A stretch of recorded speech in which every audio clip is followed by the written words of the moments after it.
प्रधानमंत्री नरेंद्र मोदी ने अपनी वाराणसी की सीट सिर्फ 1.5 लाख वोटों के मार्जिन से जीती। भारत के इतिहास में किसी भी सिटिंग प्राइम मिनिस्टर के लिए ये सेकंड लोएस्ट विक्ट्री मार्जिन है। इससे नीचे सिर्फ फॉर्मर प्राइम मिनिस्टर चंद्रशेखर गए थे, जो एक्चुअली में 1991 में सिर्फ 7 महीने के लिए प्राइम मिनिस्टर रहे थे। और याद रखिए, ये वाराणसी की वही सीट है जहां पर कॉमेडियन श्याम रंगीला नरेंद्र मोदी के खिलाफ इलेक्शन लड़ना चाहते थे, लेकिन उन्हें लड़ने नहीं दिया गया।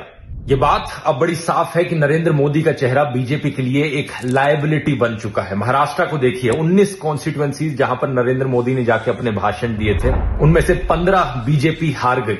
राजस्थान की बंसवाड़ा कॉन्स्टिट्यूएंसी जहां पर नरेंद्र मोदी ने अपना नफरत खोर झूठा भाषण दिया था कि ये कांग्रेस वाले आपकी दौलत लेकर भाग जाएंगे, पैसा छीन लेंगे आपका, मुसलमानों को घुसपैठिया कहा था, वहां भी बीजेपी हार गई।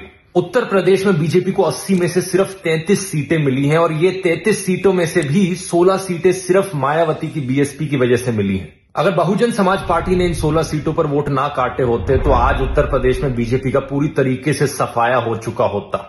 ऐसे में सवाल ये उठता है कि क्या नरेंद्र मोदी प्रधानमंत्री बनना डिजर्व भी करते हैं? क्योंकि अब बीजेपी में और बहुत से डिजर्विंग नेता हैं, जैसे कि शिवराज सिंह चौहान जो 8 लाख वोटों के मार्जिन से जीते हैं, या फिर नितिन गडकरी जिनकी रेपुटेशन नरेंद्र मोदी से कहीं ज्यादा बेहतर है।